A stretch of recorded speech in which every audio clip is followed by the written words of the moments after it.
The Draconian Empire stretched across 12 galaxies, and every living creature knew to fear its name. For 10,000 years, the dragons had ruled the stars with fire and absolute power. And no species had ever dared to challenge their Dominion Emperor Virax Sorenthal, set upon a throne carved from the core of a dead star, his obsidian scales gleaming with the light of 1,000 suns. He was ancient beyond measure, a being who had watched civilizations rise and crumble to dust, and his eyes held the cold wisdom of countless millennia. The dragons were not merely conquerors. They were gods made flesh, creatures born from cosmic fire who measured their lifespans in thousands of years. Their smallest hatchlings could level cities, and their elders could crack planets with a single breath. They had no equals, no rivals, no threats in their vast empire. Species were ranked and classified according to their usefulness and power. The Vrelians were Tier 2, skilled engineers who built the Empire's great ships. The Korthani were Tier 3, warriors who served in the Dragon Legions. And then there were the humans. Humans were classified as Tier 7, barely above the mindless creatures that dragons kept as pets. They came from a single unremarkable star system called Sol, a tiny speck of light in the outer reaches of the Empire. They lived short lives, rarely more than 100 years, and they possessed no natural weapons, no armor, no fire. The Empire tolerated humans because they were useful for simple tasks. They worked as servants, cleaners, and laborers on dragon outposts. They cooked food, scrubbed floors, and performed all the jobs that other species considered beneath their dignity. They were taxed heavily and given few rights, but they survived. As humans always seemed to do, Emperor Virax rarely thought about humans at all. They were like insects to him, too small and brief to warrant his attention. He had more important matters to consider, such as the expansion of his territory and the management of his countless subjects. But even an emperor needed rest from the burden of rule. And so Virax decided to travel to the frontier world of Kethra-9. He wished to inspect his holdings without the endless ceremonies and formalities that surrounded him at court. He would wear a glamour, a magical disguise that made him appear as a lesser dragon noble. And he would see his empire, as his subjects saw. I'd brought with him his youngest son, Prince Zirith, a hatchling of barely 50 years.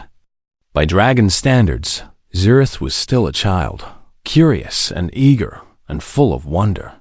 His scales were a brilliant gold, not yet darkened by age, and his eyes burned with innocent fire. You will learn much from this journey, Virax told his son as their ship descended toward Kethra-9. An emperor must know his people, must understand how they live and work and serve. Zirith pressed his snout against the viewport, watching the planet grow larger. Father, what are those small buildings in the gray section? Virax glanced at the view screen and saw the human district, a cramped collection of shabby structures near the spaceport. Those are the human quarters, he said dismissively. Pay them no attention. They are not important. The planet was everything Virax expected. A busy trading hub filled with merchants, soldiers, and travelers from across the Empire. Dragons walked the main streets in their gleaming armor, while lesser species hurried out of their way. The market sold goods from 1,000 worlds, and the air hummed with the energy of commerce and power. Virax moved through the crowds with his son at his side, his glamour making him appear as just another dragon noble. No one recognized the Emperor in their midst, and Virax enjoyed the freedom of anonymity. He could observe without being observed, judge without being judged. But young Zirith grew restless as the hours passed. The markets bored him, and the political discussions between his father and local officials made his eyes glaze over. He wanted to explore, to discover, to find adventure. When his father became deep in conversation with a provincial governor, Zirith slipped away. He was small enough to move through the crowds unnoticed, and his curiosity pulled him toward the edges of the city, toward the places his father had told him to ignore He found himself in the industrial sector, a maze of pipes and conduits and massive machines. Warning signs marked restricted areas, but Xerath was a prince, and he had never learned that rules applied to him. He squeezed through a gap in a fence and wandered deeper into the machinery. The explosion came without warning, and an energy conduit ruptured directly above him, showering the young dragon with superheated plasma and shrapnel. Xerath screamed as real fire, not the comfortable flames of his own making seared across his body. His right wing shattered under the impact, bones cracking like dry wood. His golden scales split and cracked, and molten blood began to leak from a dozen wounds. He tried to fly, but his broken wing betrayed him. He tumbled through the air, crashing through a maintenance shaft, bouncing off pipes and walls until he finally came to rest in a dark alley far below. The alley was in the human district. Xerath lay in the filth and shadows, his small body broken and bleeding. He whimpered with pain and fear, calling for his father through their blood bond, the psychic connection that linked all dragons to their kin. But the pain was so great that his thoughts were scattered. His cries confused he was a prince of the greatest empire in existence, and he was dying alone in the garbage of a human slum far across the city. Emperor Virax felt his son's agony like a knife through his heart. The blood bond screamed with Xerath's pain, and for the first time in centuries, Virax knew true fear. He abandoned his glamour, abandoned his conversation, abandoned everything except the desperate need to reach his child. He tore through the streets of Kethra 9, his true form beginning to emerge as his control slipped. Lesser beings threw themselves out of his path, sensing the fury and terror of an ancient dragon in distress.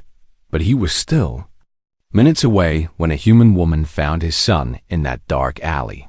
And what happened next would change everything Virax believed about the universe and his place within it.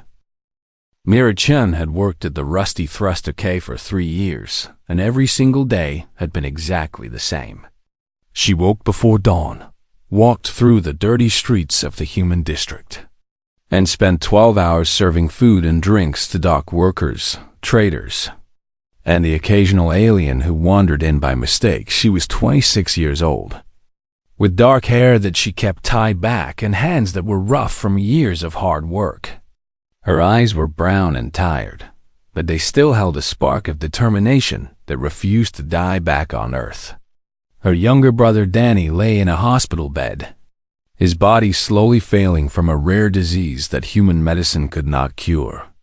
Draconian medical technology could save him easily, but such treatment cost more money than most humans would earn in 10 lifetimes.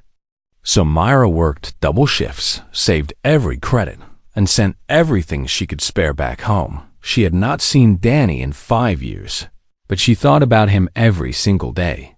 His smile, his laugh, the way he used to chase butterflies in their grandmother's garden. She would save him, no matter how long it took, no matter how hard she had to work on this particular evening. Mira was taking out the garbage behind the cafe when she heard the crash. It was a terrible sound, like metal screaming and something heavy hitting the ground. She froze, her hands still gripping the trash bags, and listened. Then she heard the whimpering. It was a sound of pure pain and fear, and it pulled at something deep inside her chest. Myra dropped the bags and moved toward the sound, her worn shoes splashing through puddles of oily water. The alley behind the cafe was dark and narrow, filled with pipes and broken machinery that no one had bothered to repair. Found him in a pile of garbage and twisted metal. A dragon, but small, barely the size of a horse. His scales were a beautiful gold, but they were cracked and broken now, leaking something that glowed like liquid fire. One of his wings bent at an impossible angle, and his eyes, those ember gold eyes, were wide with Terramira's breath caught in her throat. Every human knew the law. It was taught to them from childhood, repeated in schools and workplaces and community meetings until it was burned into their minds. Touching a dragon without permission meant death. No trial, no appeal, no mercy. A human who laid hands on a dragon would be executed immediately, and their family would be punished as well. This dragon was clearly someone important. His scales were too bright, too pure, and even through the blood and dirt, Mira could see the quality of his breeding. If she touched him, if anyone saw her touching him, she would die. She should walk away. She should go back inside and pretend she had never seen anything. That was the smart thing to do, the safe thing, the thing that any reasonable human would choose. Myra knelt beside the dragon and reached out her hand. "Hey there," she said softly, her voice gentle and calm. "It's okay. You're going to be okay. I know you're scared, but I'm going to help you." The dragon flinched away from her touch, a growl building in his throat. Even injured, even terrified, he was dangerous.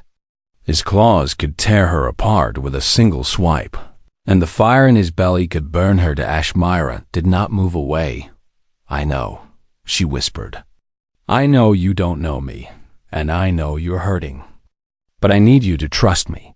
Can you do that? Can you be brave for me?" Something in her voice reached through the dragon's pain and fear. Perhaps it was the gentleness, or perhaps it was the complete absence of threat. Whatever it was, the growl faded, and those golden eyes fixed on her face with something like hope. Mira examined his wounds with careful hands. The blood, if that was what it was, burned her skin wherever it touched, raising red blisters on her palms and fingers. She ignored the pain and kept working.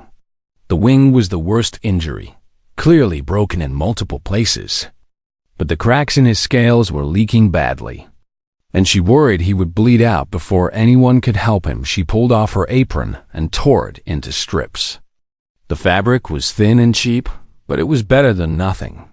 She wrapped the worst wounds as tightly as she dared, murmuring soft words of comfort as she worked. "There you go. That's better, isn't it? You're being so brave." "Such a brave little one." The dragon made a sound, something between a whine and a chirp, and pressed his head against her shoulder. He was seeking comfort, seeking safety, seeking the warmth of another living creature in his moment of greatest need. Myra's heart broke for him. He was a dragon, a member of the species that ruled her people with an iron claw. His kind had conquered humanity, taxed them into poverty, treated them as less than dirt. By every measure of logic and self-preservation, she should hate him, but he was also a child, scared and hurt and alone. And Mira had never been able to turn away from a creature in pain.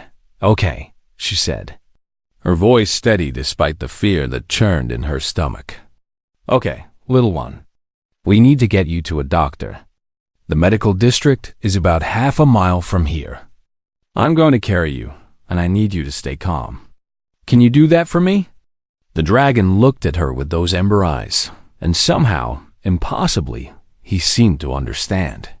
He tucked his claws against his chest, making himself as small and safe as he could manage. Myra took a deep breath, bent down, and lifted him into her arms. He weighed at least 200 pounds, and her back screamed in protest.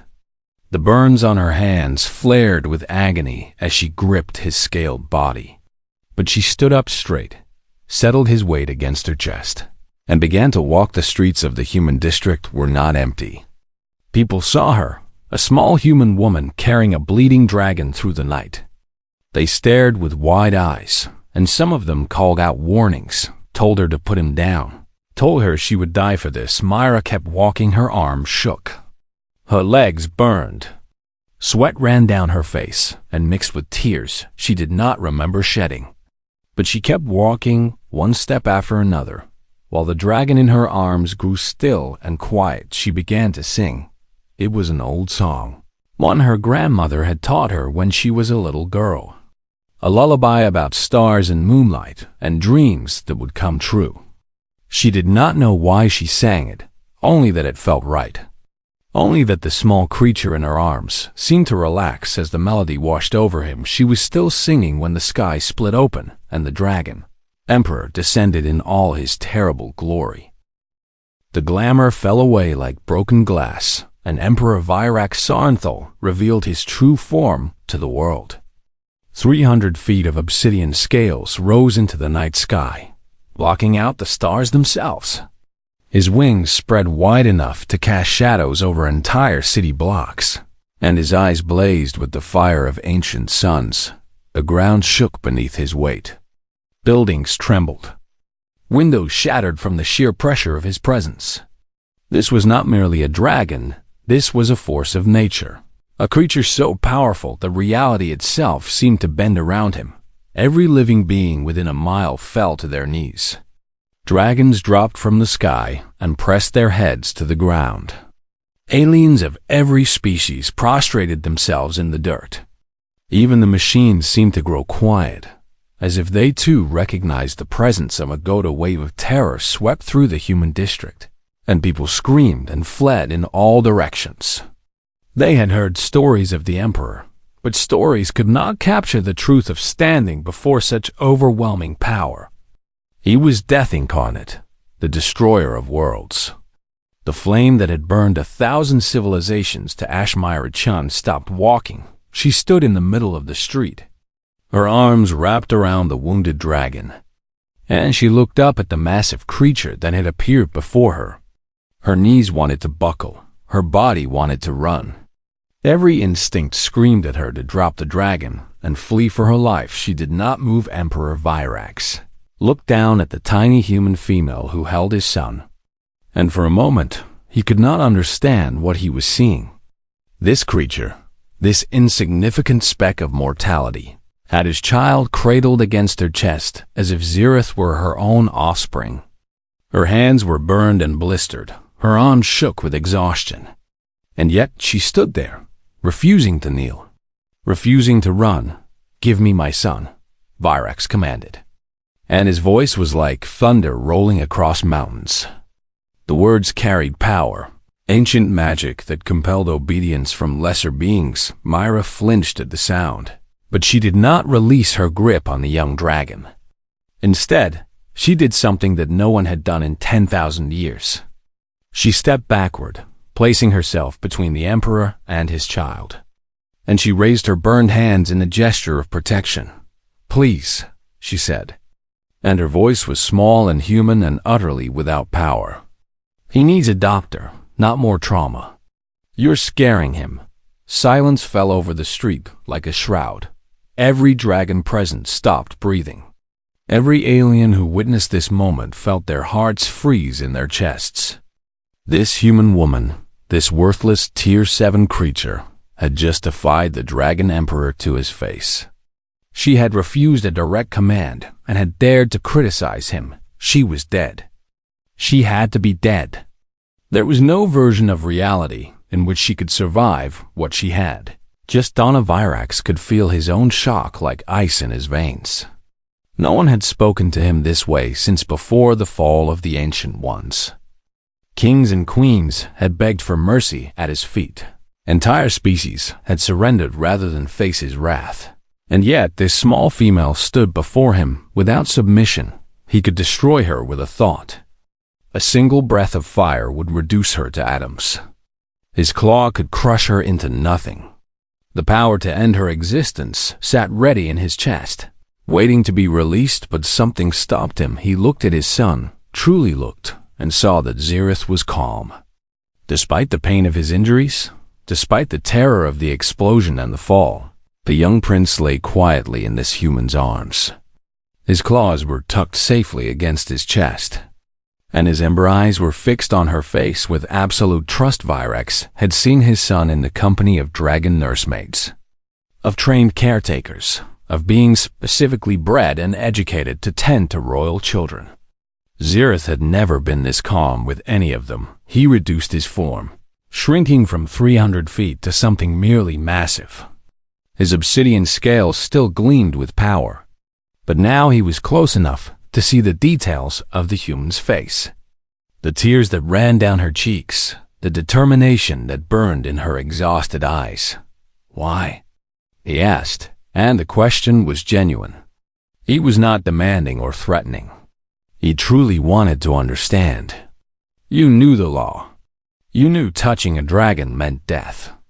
Yet you picked up my son and carried him through the streets. Why would you do this?"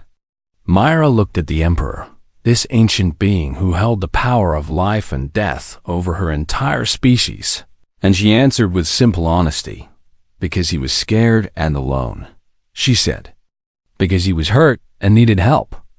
Because that's what you do when you find a child in pain. You help them. It doesn't matter what species they are or what the law says. You help them because it's right." Virax stared at her for a long moment, trying to process her words.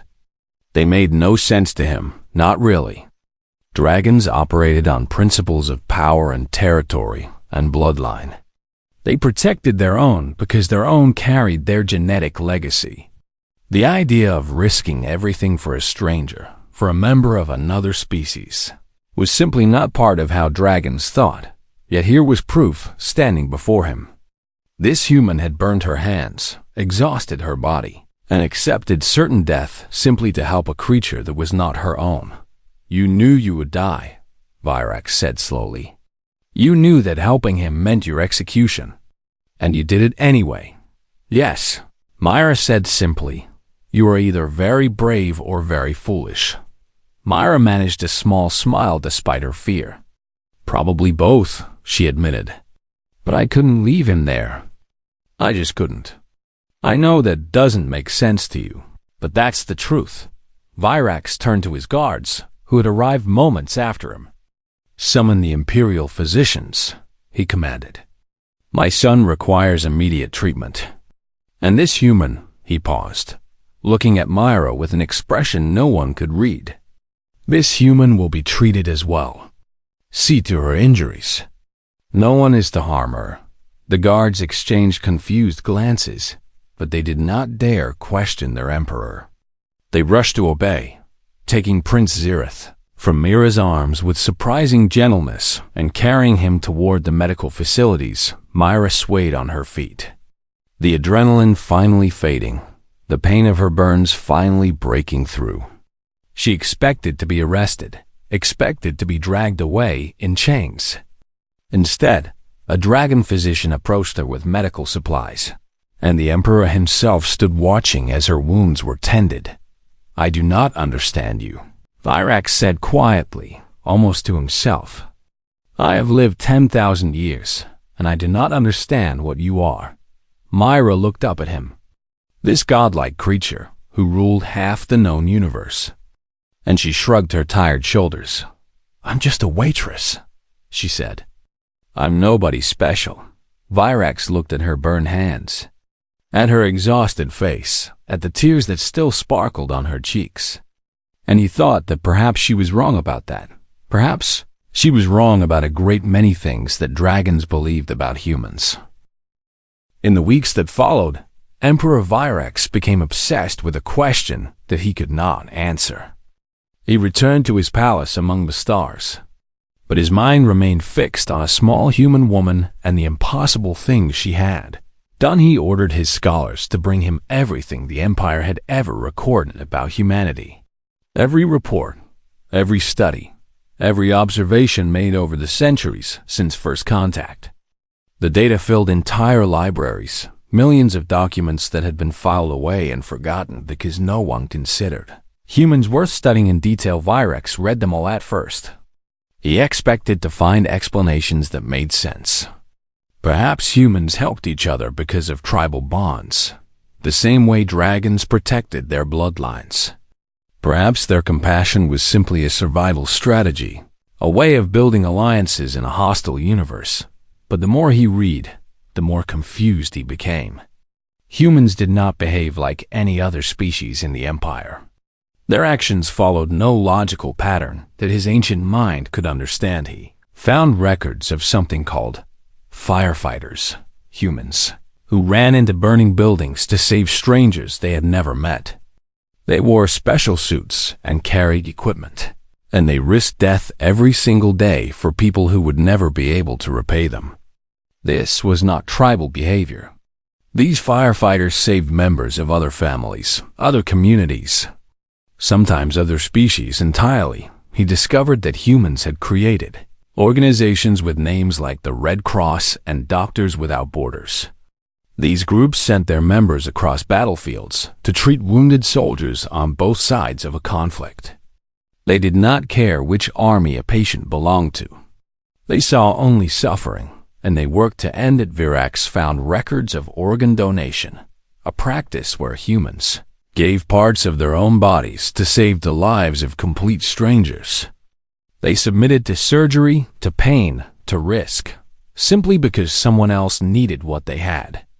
Some humans even donated organs to members of other species, beings who looked nothing like them and shared none of their biology. The concept of adoption baffled him completely.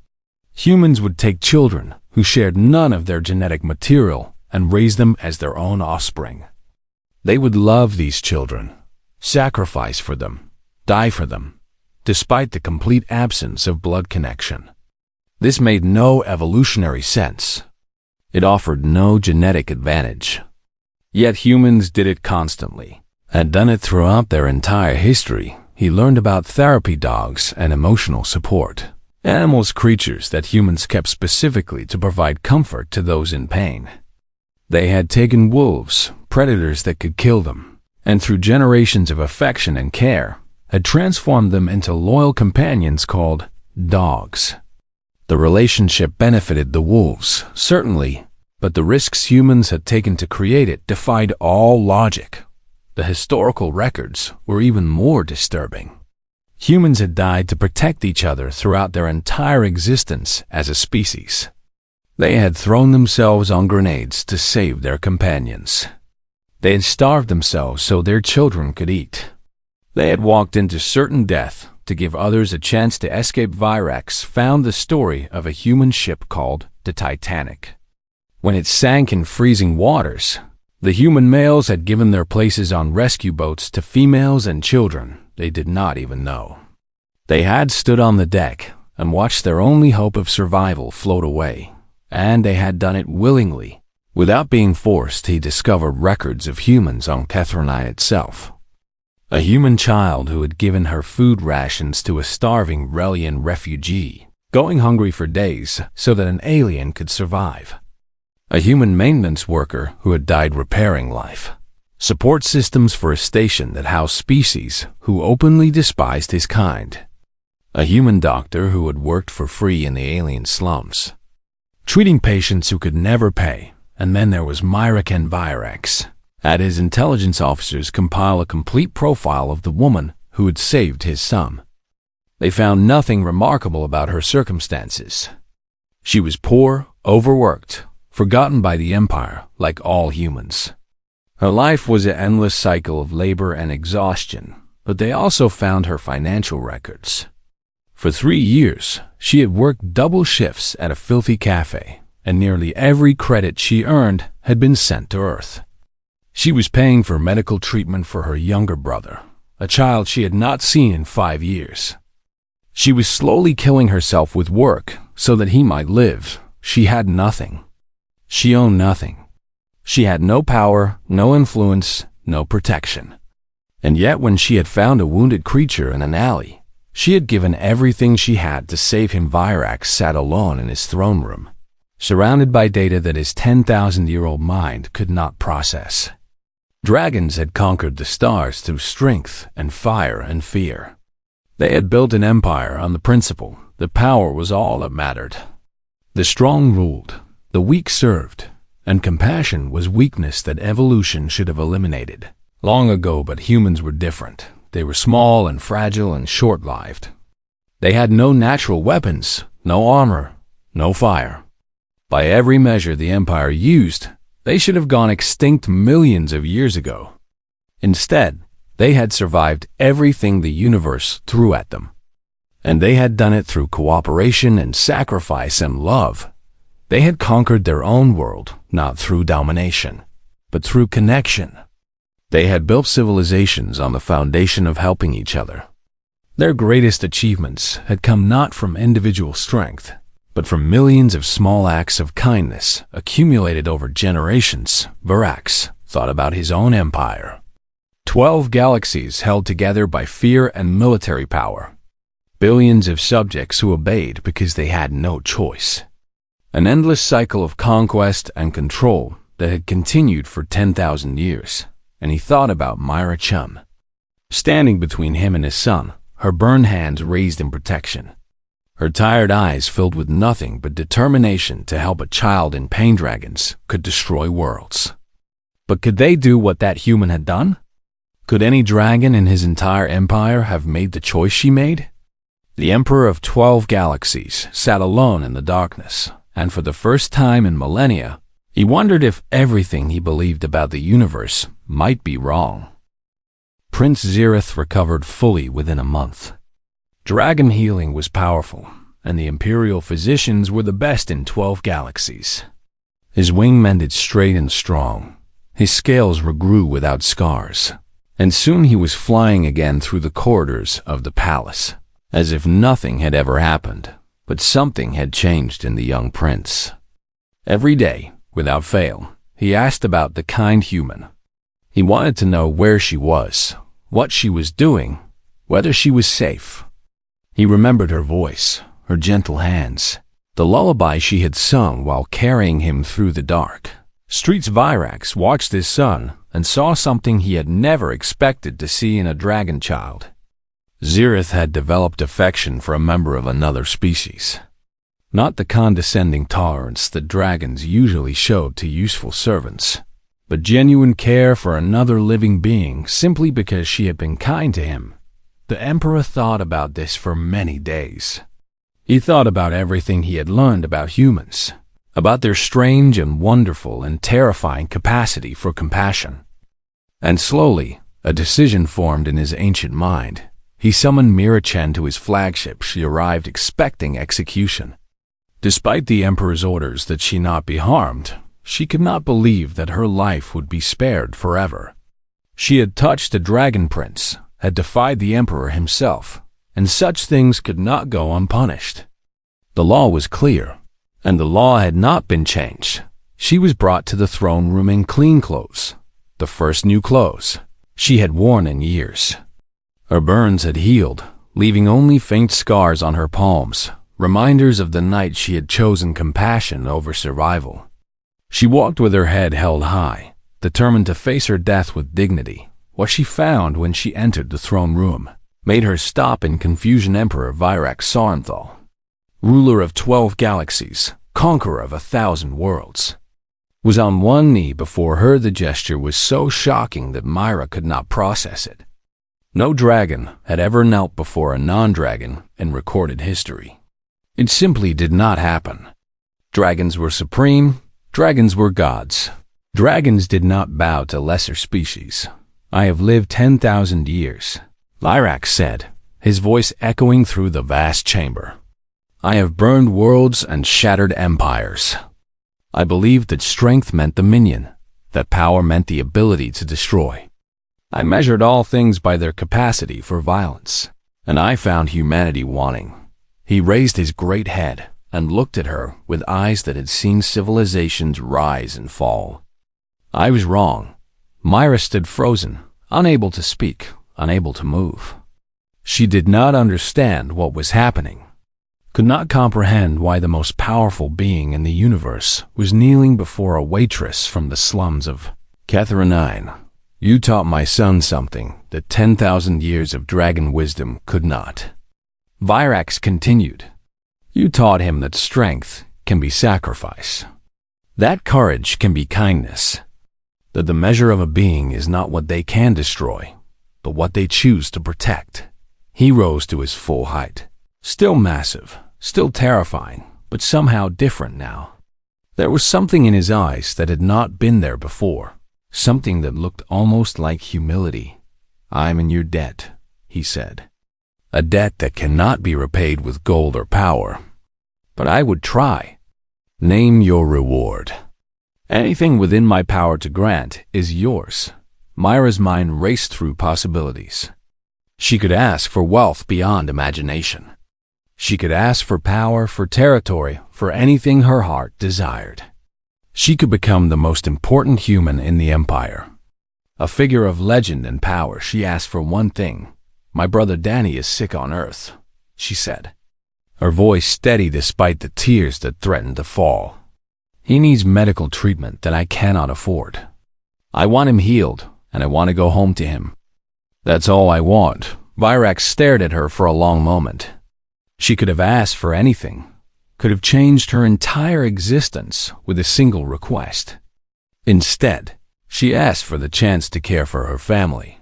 "Your brother will receive the finest medical treatment the Empire can provide," Virax said. "He will be brought here to the Imperial Medical Facility and healed completely. You will both be given passage to whatever world you choose to call home. This, I promise you." Myra's tears finally fell, running down her cheeks in streams of relief and joy. "Thank you," she whispered. "Thank you so much." But Virax was not finished. He turned to his advisors, who had gathered to witness this unprecedented meeting. "Summon the High Council," he commanded. "I have a decree to issue." What followed shook the foundations of the Draconian Empire. Emperor HFY, in full view of his court and broadcast across 12 galaxies, issued an imperial decree that changed everything. Humanity was reclassified from Tier 7 to protected sovereign species. Their territories were granted full autonomy. All human colonies would govern themselves. Dragons would no longer rule over them but would treat them as allies and equals. The decree included a single justification: words that would be carved into monuments and taught to children for generations to come. They carry the wounded children of their enemies and sing to them. "We have conquered 1,000 species and never encountered anything so terrifying or so worthy of respect." Mira returned to Earth with her brother, who made a full recovery. She opened a small veterinary clinic, a place where she could continue doing what she had always done, caring for creatures in pain. She never spoke publicly about what had happened, never sought fame or recognition. She simply lived her life, helping those who needed help, one small act of kindness at a time. But on quiet nights, when the stars came out and the world grew still, she sometimes received a visitor. A young dragon with amber gold eyes would land on her rooftop, careful not to damage the tiles. He brought gifts, flowers from distant worlds, stones that glowed with inner light, small treasures from across the galaxies, and Mira would sit with Prince Zirith, this child of fire and stars, and she would tell him stories about Earth, about humanity, about all the small and wonderful things that made life worth living. He listened with the same quiet attention he had shown in that dark alley, when she had sung him a lullaby and carried him towards safety centuries later, when the Void Collective emerged from the darkness between galaxies and threatened all organic life. It was the Human-Draconian Alliance that held the line. Dragons brought fire and power. Humans brought courage and compassion. Together they saved the universe. Historians would write that the alliance began with treaties and negotiations, with careful diplomacy and mutual benefit. But those who knew the true story understood that it began with something much simpler. It began with a waitress, a wounded child, and a choice to help someone in pain. It began with humanity being exactly what humanity had always been: stubborn, irrational, and magnificently kind. And in the end, that kindness conquered more than fire ever could.